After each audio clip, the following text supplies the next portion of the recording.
Hey, it's Michael Cohen here with the Michael Cohen Show. And again, thank you all as we are on our journey and moving quickly to that 250,000 supporters. Then again, I'm just going to change it and ask you for the 500,000 and then a million, because we are building a community here that makes a difference. So as you all know, I'm here in Chicago, loving it at the DNC. And I can feel it. I feel the energy. I feel the movement. I've never experienced anything like this. I actually feel the movement of the Democratic Party unifying and growing and growing. Now, yesterday, because we've all heard about Republicans, especially Trump Republicans for Harris. They had Stephanie Grisham speak. They had her on the dais. They had her on the podium speaking. To be honest with you, I was a little taken back. All right, but I want to play this clip for you and then give you my reaction as to why. My family.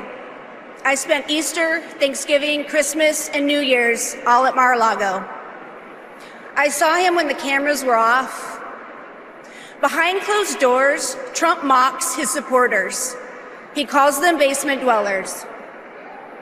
On a hospital visit one time when people were dying in the ICU, he was mad that the cameras were not watching him.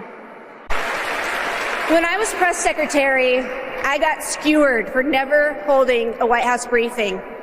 It's because, unlike my boss, I never wanted to stand at that podium and lie. Now here I am, behind a podium, advocating for a Democrat. And that's because I love my country more than my party. Kamala Harris tells the truth. She respects the American people, and she has my vote. Thank you. Sorry, Stephanie. Don't buy it. All right? Unfortunately, I actually know you. I know you too well. You're full of shit, like John Bolton, like so many others that were there at the White House all the way to the end. Okay? You don't get to come out now. And why they brought you on, to be honest with you, I don't know. It may be the single only mistake that the DNC has made, inviting you on. You were a fucking tyrant when you were there at the White House. You didn't go on because Donald didn't want you to go on. Had nothing to do with telling the truth. You lied for him day in and day out, as I did. But I didn't lie for him when he was president of the United States. I lied for him when he was president of the Trump organization. So it's a big difference. You waited till the very end. And now all of a sudden, you're coming out. Nobody's buying your bullshit. All right. I'm certainly not buying it. Am I glad that you're going to vote for Harris? Absolutely. Every vote counts. And you should.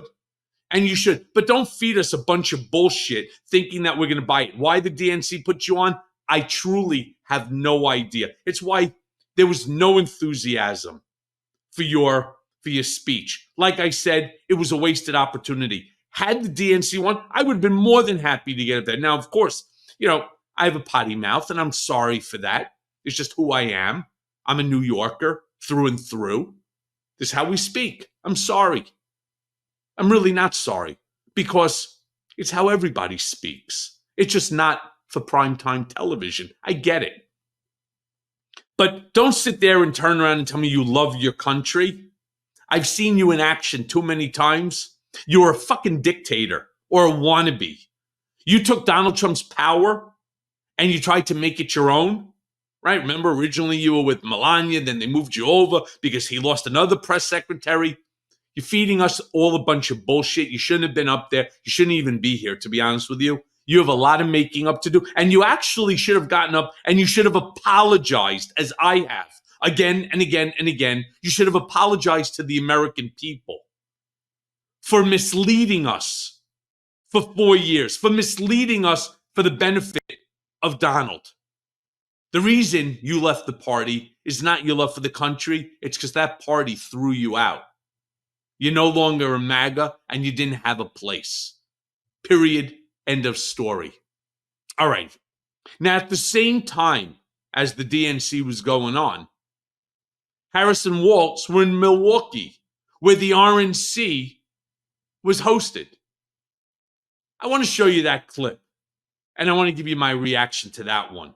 Not only do we have massive energy at our convention, we got a hell of a lot more energy at where they had their convention right here. So, this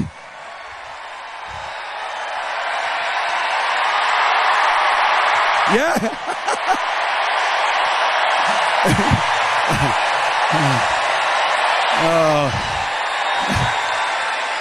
Oh, that one guy's going to be so sad tonight. So sad. So sad. So sad. Look. There's something about him. Again, I say it all the time, and I hate being repetitive, but it's just true.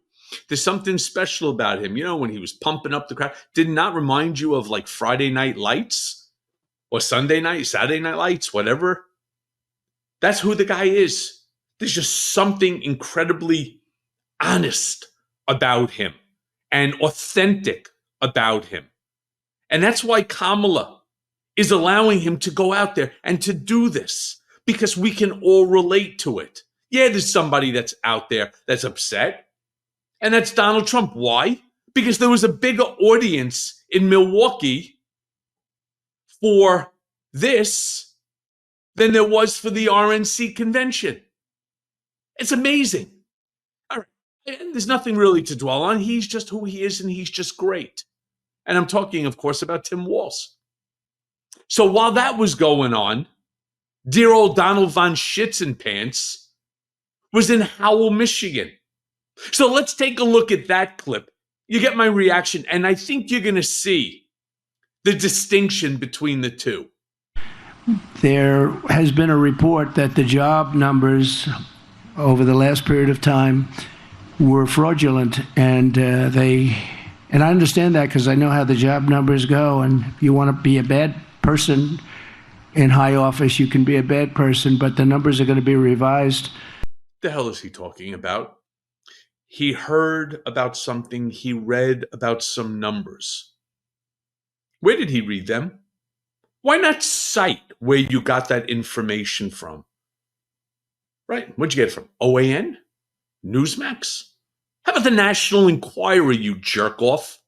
Why don't you tell us where you got it so that we can for ourselves make a determination whether or not the numbers that you're talking about, whether the instance that you're talking about is true, or is it a pigment of your imagination? Yes, I know it's figment. I know I'm being Donald now. It's a pigment of my imagination. The numbers are just, you can do it wrong. You can do it wrong. Seriously? Why don't you be a big boy and tell us where you got the information from?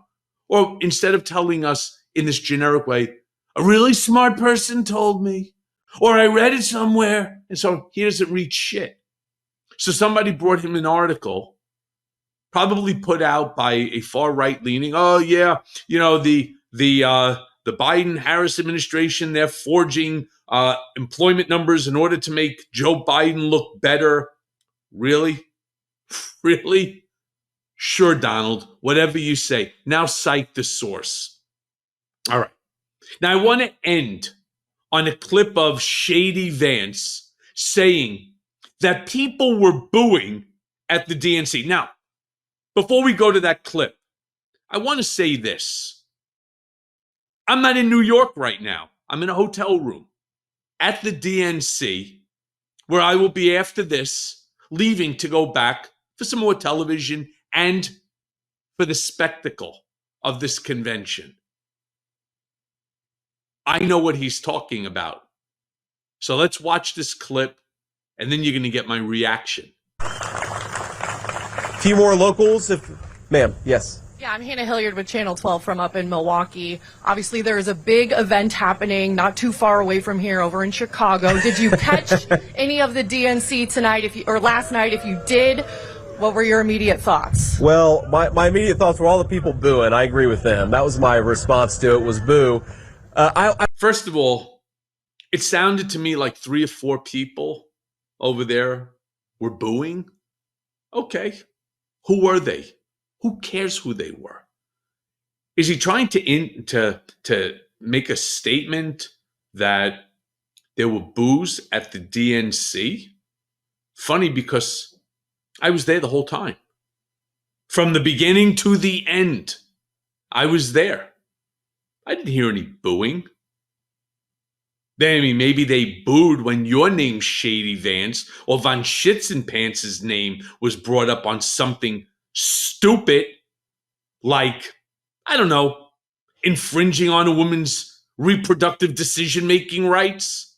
Or when they maybe said that Donald Trump takes credit for the overturning of Roe versus Wade, and people booed that. There's not one speaker, not one, including Stephanie Grisham, not one person got booed. Maybe something that they said about you or about Donald got booed. But that was, again, part of the charm of what's going on here, the authenticity of what is going on here. And it's why I constantly say, and I will end this episode the same exact way as all the others.